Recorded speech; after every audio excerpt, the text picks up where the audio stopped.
Hello everyone. In this video, we will have a discussion on the amendment of Schedule 3. The Schedule 3 has been amended by the Ministry of Corporate Affairs, and in this video, we will have a discussion on Division 1 that is applicable for the financial statement prepared in accordance with accounting standards. The Ministry of Corporate Affairs has brought amendment dated 24 March 2021 which require the financial statement to provide enormous disclosures and informations. This amendment has been made in all the divisions, that is Division 1, Division 2, and Division 3. As we know that the financial statement has to provide adequate disclosures, and the primary source of those disclosures are including accounting standards, whether Ind AS or AS, Schedule 3 of the Companies Act 2013, provisions of the Companies Act, MSME Act, or other act as may be applicable to the company. The purpose of the amendment is very much clear by the amount of disclosures it requires, as through this amendment, the management of the company will have to make various disclosures in the financial statements, which was earlier not required or required only in case of CARO 2020. And these amendments will help the stakeholders in making their informed decisions. We all know that the financial statement has to comply with the Schedule 3 because none of the AS or Ind AS prescribes the format in which the financial statement has to be prepared. It is the Schedule 3 that suggests, or I can say that prescribes the format of the financial statements, and it also requires additional disclosures or the information that has to be given in the financial statement. So let's start the amendment part. This amendment is applicable for the financial statement having accounting period starting from 1st April 2021, and as we know that the amendment has been made for all the division, that is Division 1, Division 2, Division 3. Let's discuss first the applicability of each division, and then we will have a discussion on the amendment of Division 1. Division 1 is applicable for the financial statements which are to comply with accounting standards rules. Division 2 is applicable for the companies whose financial statements are to be drawn in compliance with Indian accounting standards, and Division 3 is applicable for non-banking financial company whose financial statements are drawn in accordance with Indian accounting standards. As per AS1 also, the financial statements means statement of balance sheet, statement of profit and loss account, statement of cash flow statement, and notes to accounts. But in this presentation, we will cover the Division 1 and only amendment part. This slide and the next one provides a glimpse of the balance sheet. The first slide discloses the equity and the liability part, and the next one provides a glimpse of asset side. As we can see that some of the heads has been highlighted, and in respect of these heads, either additional disclosures has been required or some regrouping has been done or some changes has been done. We will have a discussion one by one. The first amendment that has been brought is for the figures appearing in the financial statements. Earlier, there was options to round off the figure in the financial statement, but now it has been made mandatory, and the criteria for choosing the rounding of category has been changed from turnover to total income. Now the company will have to see its total income for considering the rounding of adjustments in the financial statements. Next amendment relates to the equity and liability part. The first one is for the disclosure of the shareholding by the promoters. We all know that the balance sheet already required disclosure for those shareholders which have holding of more than 5% as on the balance sheet date, but now the company will have to give disclosure of the shareholding of the promoters along with the percentage of change made during the year, and this disclosures has to be made each class wise. Means suppose promoter A is holding shares of 5 each and the same promoter is holding shares of 10 rupees each, then separate disclosure is required for the two classes of shares. Promoter here means the promoter as defined under Companies Act 2013. Next amendment relates to the short-term borrowings and the other current liabilities. Earlier, the current maturity of long-term borrowings was under other current liabilities, but it has been transferred to short-term borrowings. Next amendment relates to the asset side, and first one relates to the property, plant, equipment, and other intangible assets. We all know that in the financial statements, the reconciliation of the gross and net carrying amount of each class of assets for the assets at the beginning and the assets at the end was required to be given, showing the additions, disposals, acquisition through business combinations, and the adjustments relating to depreciation, impairment, etc. has to be disclosed. But now one additional disclosure is required, that is, if there is any change due to the revaluation, either upward or downward, and the revaluation should be material, and that materiality has also been defined here, because only the change, if it is 10% or more, either upward or downward, then only this reporting is required. If the revaluation is less than 10%, then this disclosure will not be required. Next amendment relates to the disclosures for the trade receivables. For the trade receivables, aging schedule has been prescribed and has to be reported in the financial statement. Earlier, it is the management only who has the detail of this trade receivables aging, but now all the stakeholders will have an access to it. As we can see that in the aging schedule, the 4 categories has been specified. The 2 has been divided between undisputed and disputed, and the aging timeline has been prescribed in the format. And this aging has to be done from the period or from the date from which the amount is due, or in case there is no due date, then the date of transaction will be considered for the purpose of calculating this times period. Next amendment relates to the loans, and this is also a good disclosure, because the security deposit should not be considered as a loans. Now, through amendment, this disclosure has been improved or enhanced. The amendment basically requires the transfer of security deposit that was earlier classified under loans to other non-current assets, because security deposit can never be considered, or should never be considered as loans. So it is basically an enhancement.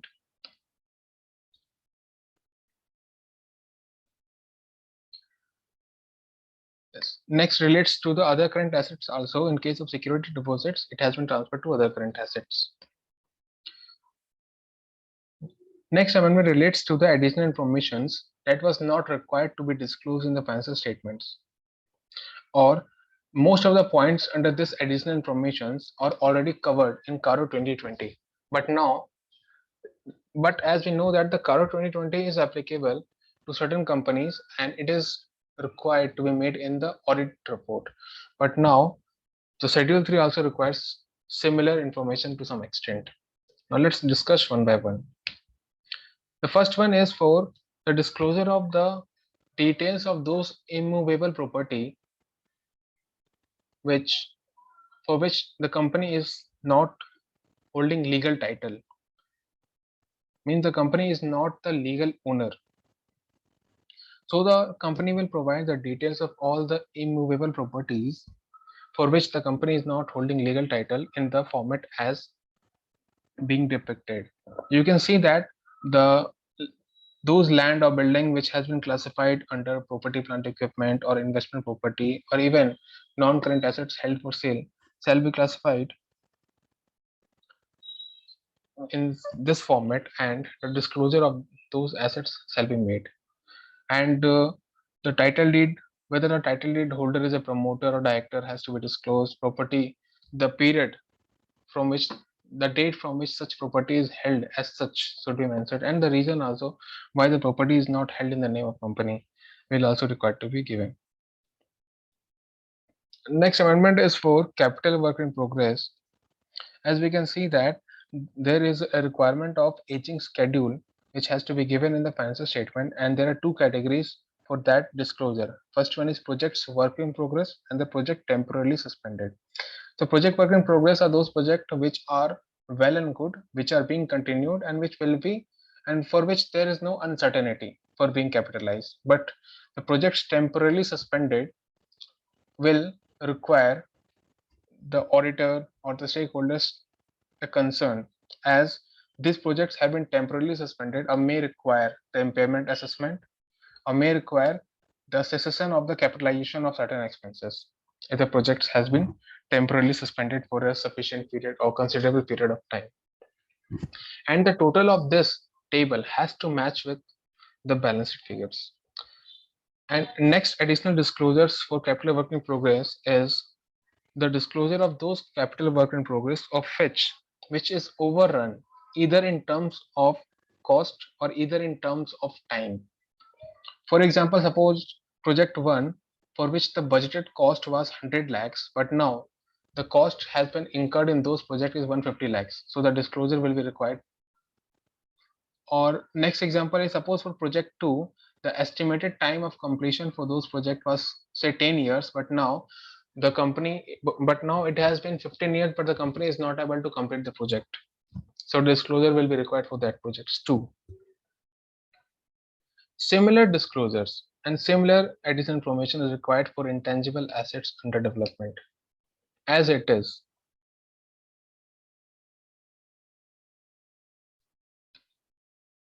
Next disclosures is for the Benami property held. If a company is holding any Benami property and any proceeding has been initiated or any proceeding has been pending against the company for holding such Benami property, then the company will disclose the detail of such property, whether the property is land or whether the land property is building, what is the amount of that building, who are the ultimate beneficiaries of those buildings, whether the same has been recorded in the books of accounts or not, and some other disclosures. Next relates to the details of working capital loan. This is applicable only for those companies which have availed the loan facility from the banks or the financial institutions on the basis of security of current assets. Means the term loans will not be covered, bank OD is not covered, LC is not covered. In that case, the company will disclose the fact whether the quarterly returns or the statements of those current assets filed by the company are in agreement with the books of account or not. And if not, then the company will provide reconciliation and the reason of material discrepancies. And the materiality has been left for the management judgment in that case. Next relates to the loans or advances.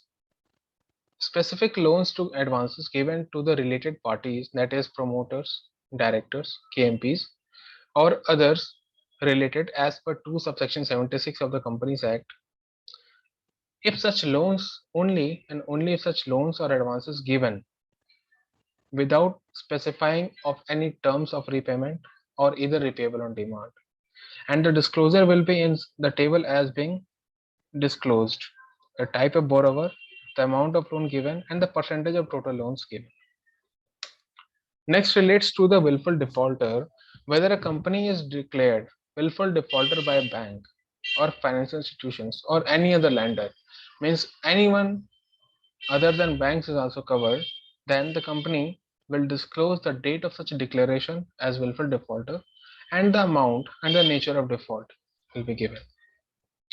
Amount includes the amount of loan that the company is unwilling to pay, or the nature of defaults includes what type of transaction was there. Next disclosure relates to the relationship with struck off companies. So whether a company has entered into any transactions with the companies already struck off under section 248 of the Companies Act, then the company shall disclose the following.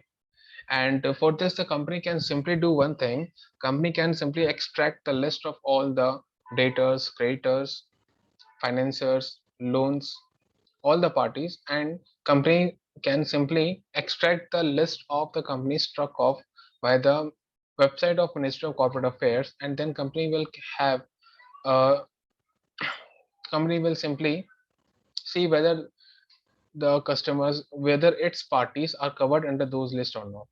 And the disclosures will have to made in the table as been disclosed. The name of the companies, what is the nature of transactions, what is the balance outstanding as on the balance sheet date, and the relationships, if any, with the stock of companies.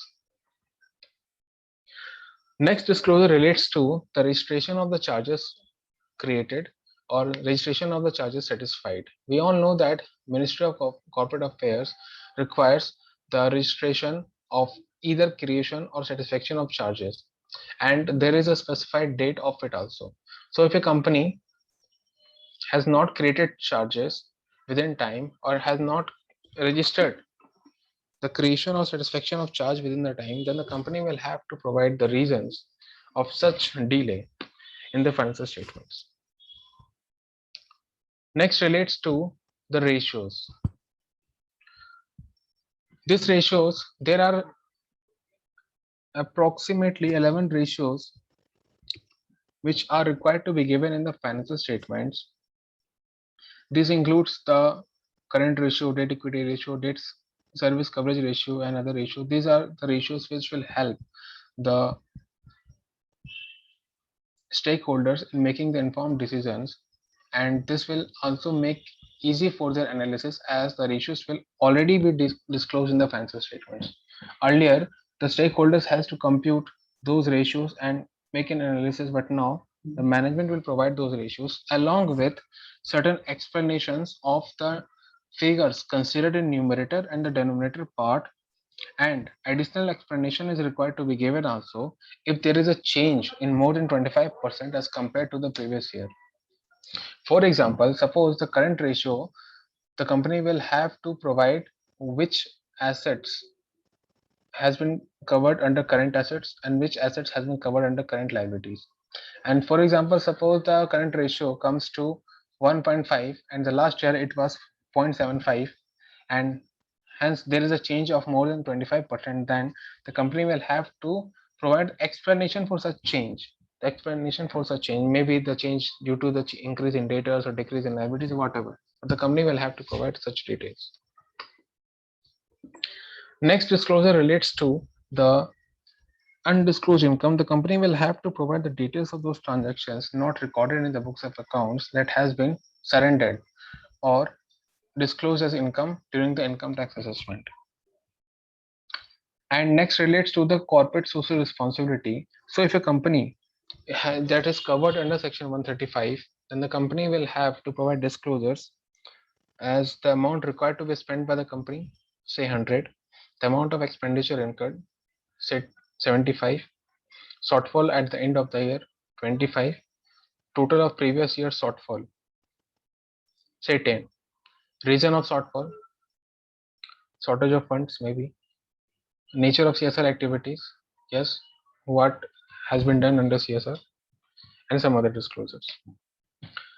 Next and the last disclosures require the company to provide details of cryptocurrency or virtual currency held or transacted. So the company will provide the disclosures of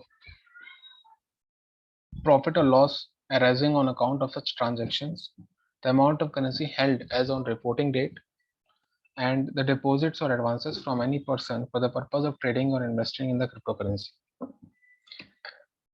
And that's it, guys. That's all. We have covered all the amendment of Schedule 3 Division 1. Thank you for listening and watching the video. Stay safe, stay healthy.